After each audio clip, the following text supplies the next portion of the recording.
It's good to know that you're here with us this morning on the program Dynamic Diet on the Nigerian Television Authority Channel 11 Akure, the Dynamic Station. This is a program that makes your weekend a delightsome one. We are sorry for coming a bit behind schedule this morning. But I know that the delay is going to worth it because we have lots for you this morning to make your Saturday an enjoyable one. And this morning we have lots of activities for you like we usually have. We're going to have our weekly mirror segment. We are going to where we're going to discuss the International Day for Poverty Eradication. Yesterday's October 17th was the day when the day was celebrated. And we're going to look at issues around poverty, particularly in Nigeria, what is being done to eradicate poverty, and the prospect we have in ensuring that at least every Nigerian lives above poverty level. All this we're going to talk about this morning, and also our entertainment segment will not be left out today. We're going to give you something at least to spice up the weekend, to make it at least a yummy one, and you're going to enjoy every bit of that segment. Of course, we're going to bring you the sports segment. You know, there are lots of sporting activities across the world currently, and we're going to bring you highlights from all those activities across the world. Please don't go away right now. We're going on a break now, and we will bring you a report on World Poverty Eradication Day. And after then, my guest will be coming up to discuss with us in the studio this morning.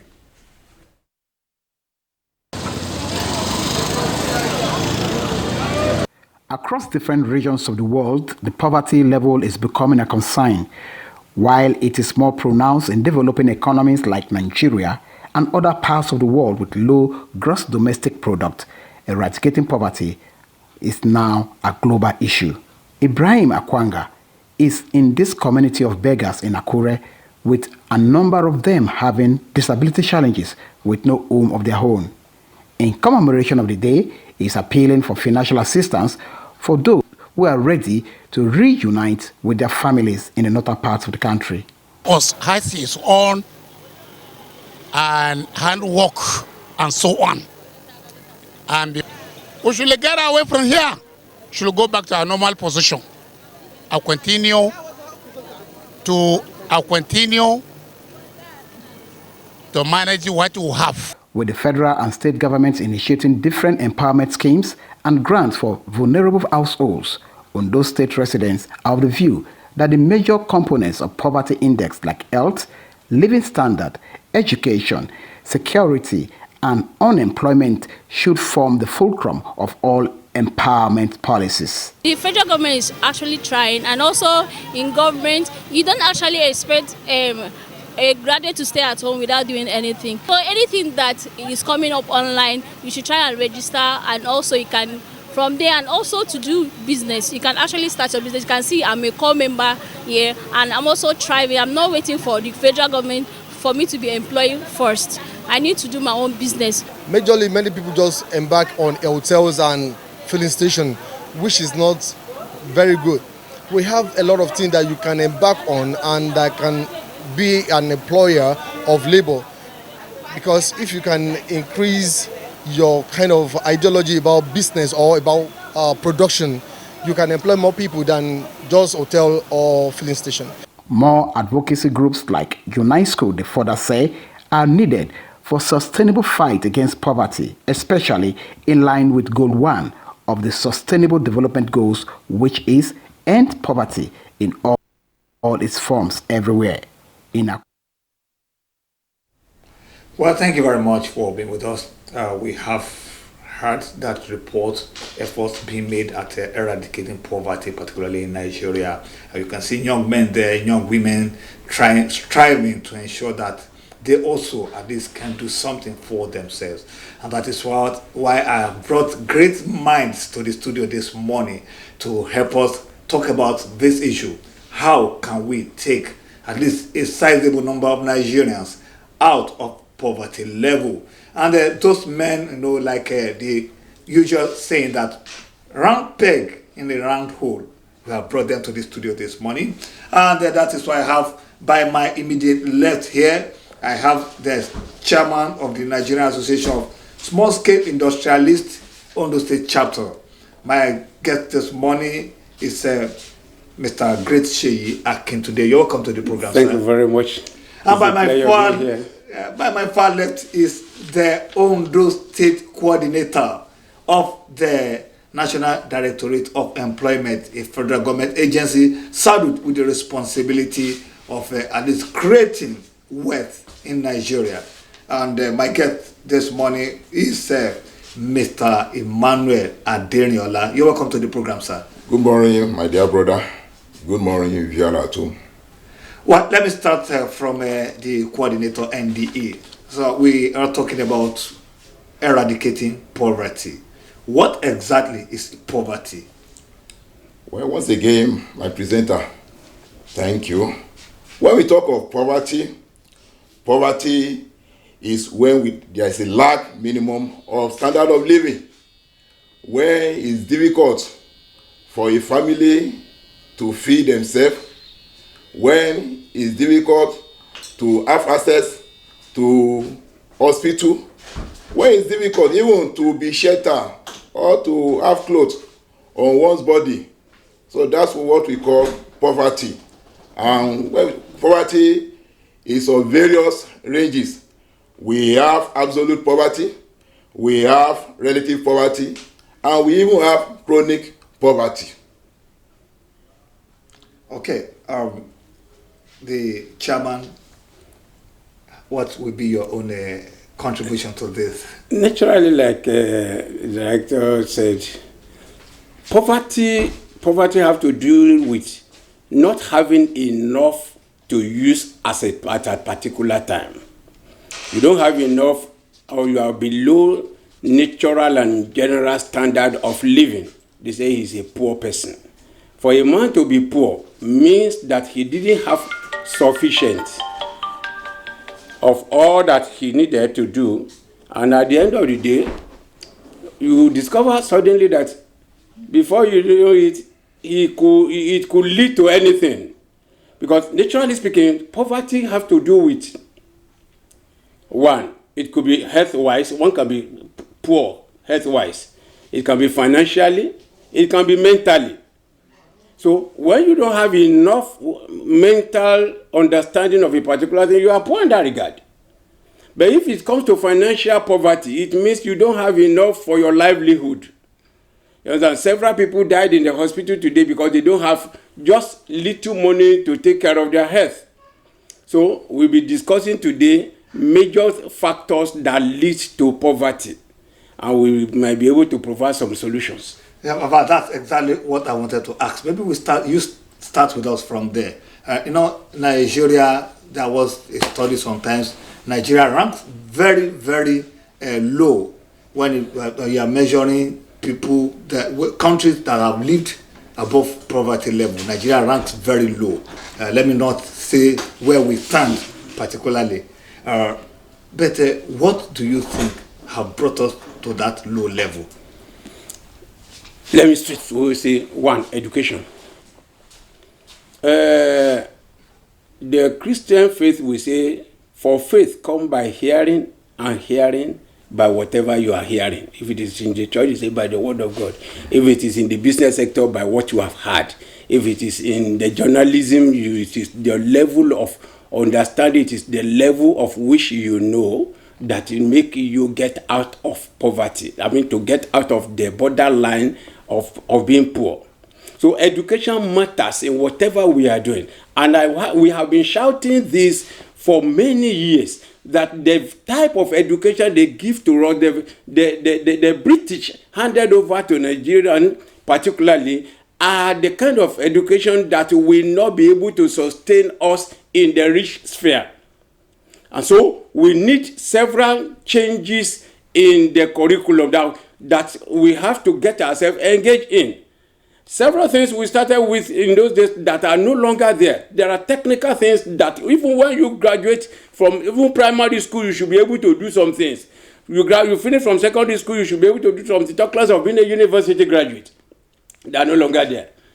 You remember that when we were small, we used to have money work, money activities in the school. You have agriculture, you have carpentry, you have furniture, you have welding, you have several technical things that are in the school. All of a sudden, they said we don't watch those ones. They took those ones away from us, only for us to read. And coincidentally, look at the majority of the books we read are not physically applicable within the contents of the society. So I want to talk basically on education, the kind of education. Those lecturers, those teachers, those that are in the education sector should be able to see how we can change some of these things and be able to give us an education that can bring wealth. So because if you don't know, you cannot access.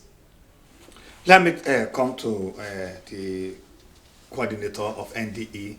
Mr. Gracie has made a very good point. He's talking about the kind of education we have. But we also have a gap in designing a curriculum and being able to have what is needed to do what is in the curriculum. Because how do we bridge that gap? What I mean is, for instance, we say we have computer education and the rest. In a school where you don't have access to electricity, where you don't have a single computer. That's what I'm talking about. Because designing the curriculum is one thing. Then having what it takes to be able to carry out what has been designed. You have some people talking about, you have a computer student that have not seen a computer before. If not for nowadays that virtually every home is having access to it personally. But as a system, what will you say about that, sir? Well, thank you, my brother. As you are rightly saying, government can produce computer in the school. They can do this, they can do that. But if there is no energy, that is electricity, to power all those gadgets or equipment, there will be problem. So another problem that we can see is the problem of electricity in the country. Because, like my brother rightly said in the first stand that said education, those people that colonize us or that give us freedom, I'm talking of the British, what they did there, I can't say it's not fair, because by the time I was young, I'm talking of early 70 right away, when my dad was a clergyman. I was in the seminary with him. The Europeans are their lecturers. Early can you see all these lecturers that cannot undo, take for instance, electricity, plumbing, work, and all those things. Because when all these things are faulty, they are the one that will repair it. But maybe what they gave us then gave us the problem. Because if our curriculum is on ground or is what it is supposed to be, what we need to do, we need to know the exact thing that we're supposed to know. So let me come in, sir. We are blaming the British for handing over the wrong education to us. Yes. But from what you have said, both of you have agreed on one thing. When you were much younger, that there were practical works, woodworks, carpentry, whatever you call it, in those schools. So it means at the beginning we had it. So we could not actually blame the Europeans. And then we have been independent for 65 years now. Are we not old enough to take our own destiny in our hand at this level, rather than still blaming? If a 65-year-old man is still blaming his father for not providing one thing or the other for him, are we saying that man himself does not have to sit and reflect on his life? Let me start with you, sir. Thank you, sir. Let me use a family as an hypothesis. A young man that's supposed not to got married, when he got married, maybe he's not mature enough to get married, he will continue to patch. When any problem coming, he will be patching because he's not mature at that period to get married. So I thought we are not mature to got independence by the time we got independence. That's what one of the things that is affecting us this day. So let me, Chris, sir, are we now saying that we should be recolonized so that we can now attain maturity? No, the issue is this. It is up to us. We were talking of when we were young. Now we are old. We are getting old. Let me put it that way. To the glory of God, I'm a little about 60. And like you said, if at 60 we are still blaming our fathers, we might not have been taking it right. But the truth is that our fathers should be blamed because they have not sent us to a proper school. They have designed a life for us that does not really encompasses wealth and riches. Now, but the issue comes back to us that at this point we were supposed to have been able to take our life into our hands. Unfortunately, I wouldn't know where we got it mixed up. We are talking of International Day of Poverty Eradication. If we must eradicate poverty, those whom we have picked from our midst to go and lead us must be able to held accountable for our livelihood. Are you hearing what I'm saying? Now, I know naturally if we are talking today, we were supposed to come here and talk. We can do carpentry, we can do furniture, we can do piggery, we can do this and that, which the younger ones can do. But how will the younger ones be able to do this when there are cages that are put on top of them? I give an example. I planted pepper at home. I planted one in an open air, not seeing them. I planted the other one in the same cage, but I put a wire gauze on top. The two began to grow. This one grew in the free air and was able to move up. The other one grew onto the wire gauze. I put wire gauze. I didn't cage it so that you know that I allow air and other things to flow into it. So this one grew to the wire gauze because there are leaves that were supposed to be broadened. At the end of the day, when they get to the wire gauze, they either bend or they get stunted. Are you hearing what I'm saying? And this has been, I will now look at it. A few days ago, I look at this. The other one that was getting stunted has started getting yellow, where this one is getting green. And this is exactly what happened to us in the country called Nigeria, Ondo State not excluded. That our leaders have put up a wire gauze that you cannot move beyond this level.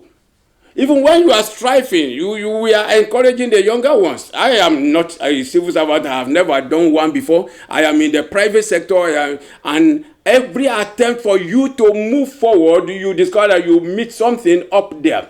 Either the government will come up and they give us tax, that they give you tax that will remove all the leaves that you were planning to extend, or else they just put up some things that will eventually. For instance, government that refused to do road, and I bought a car, and the road to my place of work, the road to my house are not in good order. One, what will happen? I will be forced. The little profit I was used to make wealth and get out of poverty, I will use it to change shock absorber of my car. Bearing in mind that in my profession, car is not a luxury, it's a necessity. So, and I needed this car. I will change the ball joint, I will change the tire, I will change everything simply because there is a father, a leader that refused to do the road. If the road has been done, sir, I throughout September and the first week of October, I just came back from South Africa. You understand? I went to Cape Town. I got in short. You cannot get to places like that and not curse our leaders. I'm sorry, I'm not cursing them though. But then, sir, you feel, are you still alive? Are you in a country called Nigeria? So we need leaders that will open the way for us to get out of poverty. For 3 days, we were driving around Cape Town. We were looking for where they will drop pure water nylon beside the road. There was none. There was none. Well, so we want leaders that will help us to make our life free to make wealth. Let me come to Mr. Adeniola. Your own agency is saddled with the responsibility of at least alleviating poverty in Nigeria, if not totally eradicated? What have you been doing? What have you done so far in this regard? Well, thank you, my presenter. Before I answer your question, let me quickly let you know the history of my organization. That is ND. ND was created in the year 1986 and started its function in 1987. And one of his mandates is to alleviate poverty, to eradicate unemployment in the country. Because at that period, at that point in time, there wasn't enough job.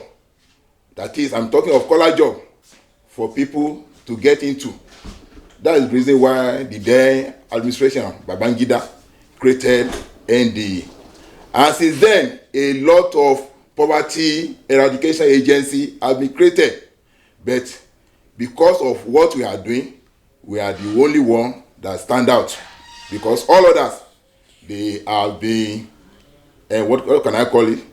They have been cut short, or they have been scrapped. Thank you, sir. They have been scrapped.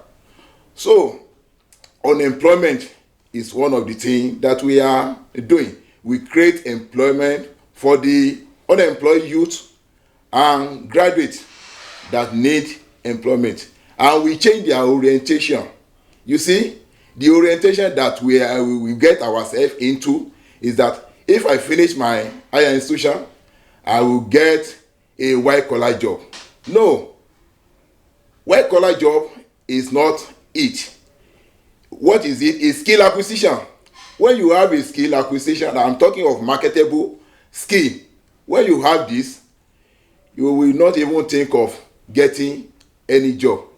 I think my brother that was here, we know that to stand alone is far better than we that are in the service that we are doing every day. Because you will be planned for yourself. Nobody will block you on your way. You will know, you will plan how to grow your business. So, as your question, our agency is to eradicate poverty. And our means by which we intervene, or our intervention, is that we do collaborate, because we cannot do it alone. We collaborate with so many agencies, because after we have trained people how they can stand on their own, World Bank is there. Maybe you heard of so that is Youth Employment Support Services Operation. That's one of our programs before the state government take over it. We train people, thousands of people who have been trained, and after that the World Bank give them the loan capacity to start up capital, so that they can start with their business. In my agency, we have about 4 core programs that saddle with this responsibility. We have vocational skill development that have to do with skill acquisition. Talk of fashion designing, talk of hairdressing, talk of plumbing, talk of welding. All those skills is being, we train them, and we use our master trainer to train all those people. And we also have special public works. That's another core programs department. We see, we match them, we attach them with some company. Maybe the company that are doing road, they will gain some experience when they are doing that.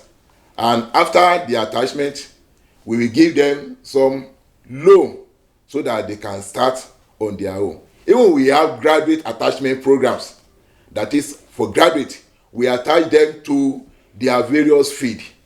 That is discipline. And during the course of their attachment, some stipend will be paying them.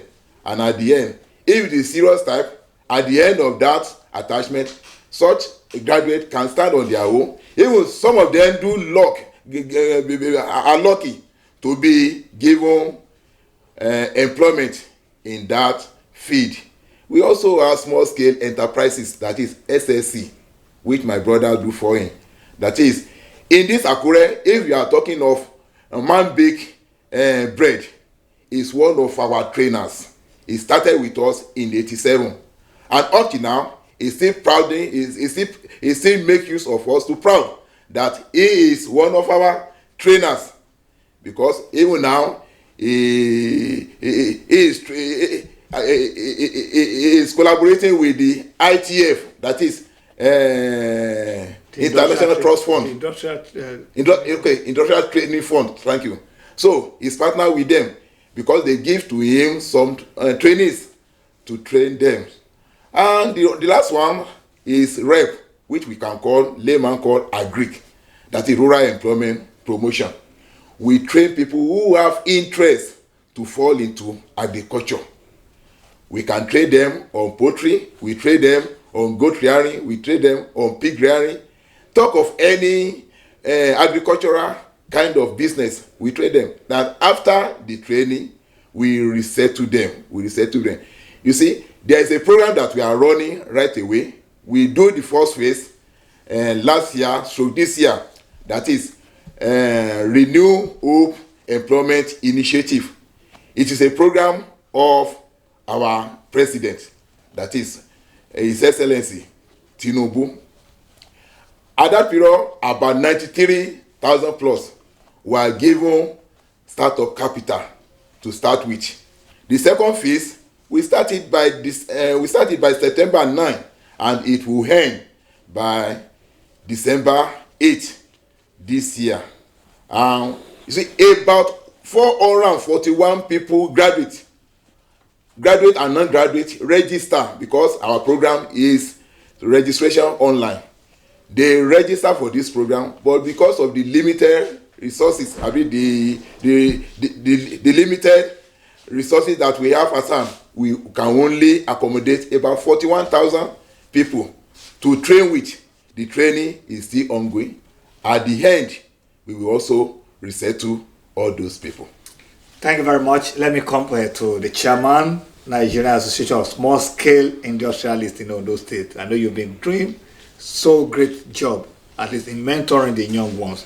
But the question I want to ask, the state coordinator of NDA has highlighted some of the programs on their own part.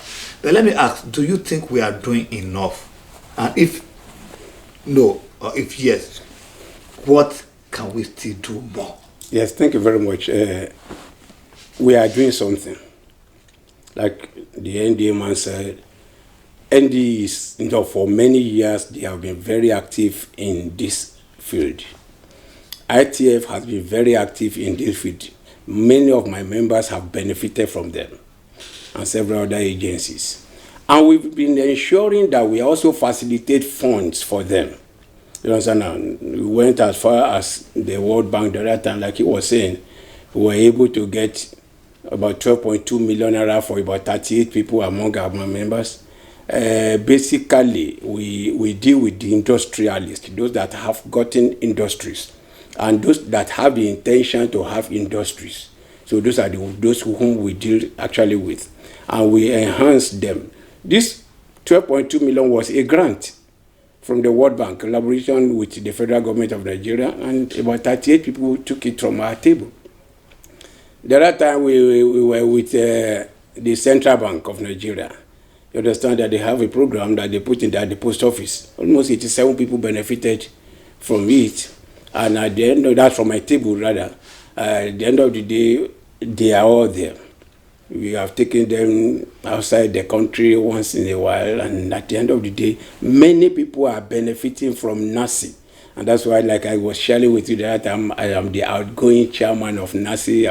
We will soon conduct an election, and we are thinking of me relinquishing that position. Nevertheless, position is not an issue. No, it's nevertheless, passion and yes, in the enterprise ventures, I am still very much available.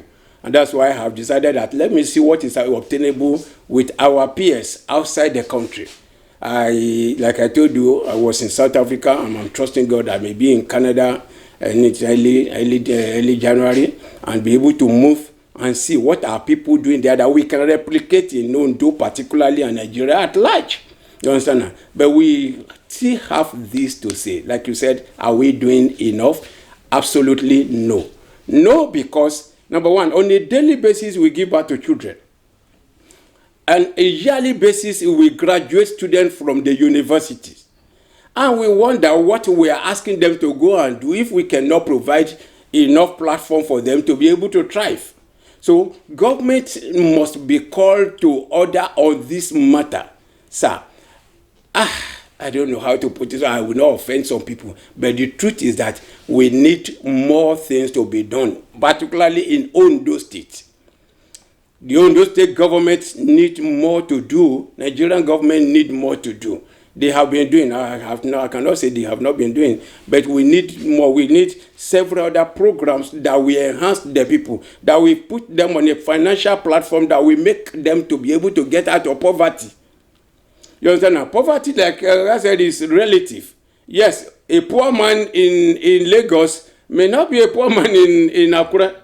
You understand now? In Lagos, that guy, and a rich man here, when we say a rich man here, when you get to places like Port Harcourt and Abuja, he might not carry that name. Yet, where you are, you must be able to maintain a pedestal that is a little bit above poverty. That one, you want to buy bread, you have enough to buy bread. You want to enter Okada, you want to ride a bike, you can do that. And if you have jobs that you are doing, you have work at hand that fetches you money, that brings you livelihood, definitely you will. But did I tell you something? So many people collect, but 38 people collected 12.2 million naira from the World Bank through our organization. Of a recent, I began to look at the trend, and I see that even with 12,200,000 naira, people could not still scale through. That was where I got upset. Is it that they have not been trained? They have been trained. Is it that they did not know? They knew.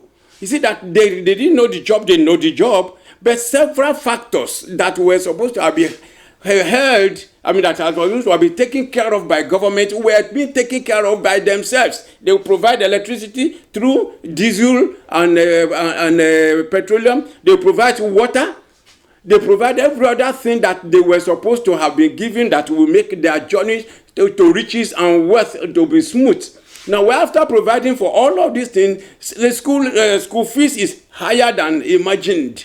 You understand? On a daily basis, tax upon tax upon tax. People threaten you, people dust every other thing to ensure that little in your hand, they drain it down. Now, most of them could not rise. I say this publicly. I intentionally come out to say this. I have gone through many of them. After all this one, they couldn't rise. Why? Because there is a net that is upon them. Government should be able to lift up the net and let the people grow. ND has done wonderfully in the time past. Guys quoting numbers now that are still even on training. When after finishing training, you give these people probably 250,000 naira to go and work. Out of the 250, by the time you look at utilities that they need out of it, is dropped down to 120. By the time you look at the cost of food and cost of this, cost of that, their 250 is gone from them. Before now, we were criticizing the people for being flamboyant and they want to do this, they want to. But now everybody has come down until nearly everybody is on the floor. After the floor, where are you going to? You understand? So government need to do more, and the era has come where we don't need to give people 250 to give them 50,000 naira is uncalled for. And when you say the federal government is giving out 50,000 naira, you wonder, sir. If you are giving 50,000 naira now, can it sustain you the next 2 hours? And somebody said they want you to use 50,000 naira to start a business. What brand of business are we talking of? What type of business? So government, if we want to be proactive, let's know we want to be. We cannot afford 90,000 people, but let's take 5,000 naira and empower them, 12,000 people rather, and empower them successfully. So as one that 5,000 people are standing, one, they will help another 5,000 in their families. Their family members are Nigerian. You understand? They are citizens of Ondo State. You understand? So when we are able, whatever we are able to do, let's do it not because we want to make political statements and political names. You know, the federal government should come down and see what are we doing. The state government should be proactive. sensitive about this. They should invite some people that are knowledgeable. Let's come to a round table. What can we do to make Ondo State a living place for the people? The rate at which people are complaining and murmuring is exorbitant. I wouldn't want a date where they will start revolting against the government. Well, thank you very much. I know that the time is not on our side. Let me come to the coordinator, NDE. What will be your parting word on this program this morning? Well,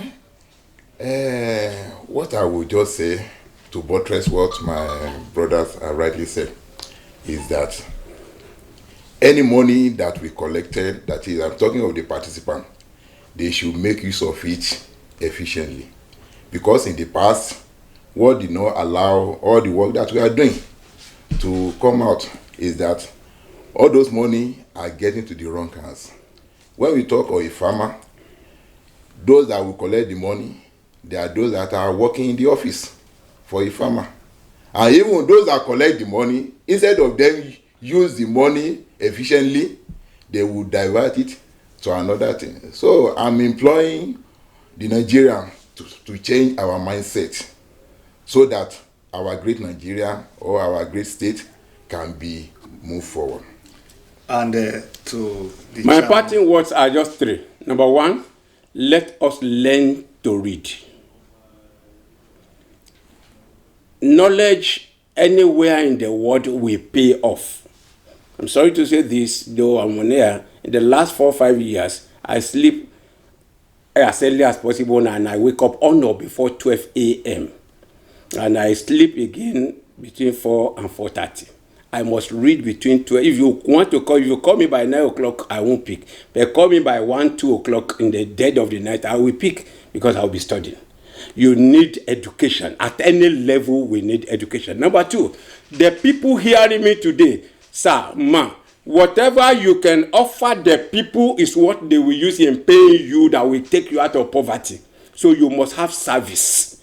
This one is non-negotiable. You must have something you are giving out that you can have something. I'm a machine manufacturer. I manufacture machines and equipment. Every type of machines is what I do. And from there, you have to pay me.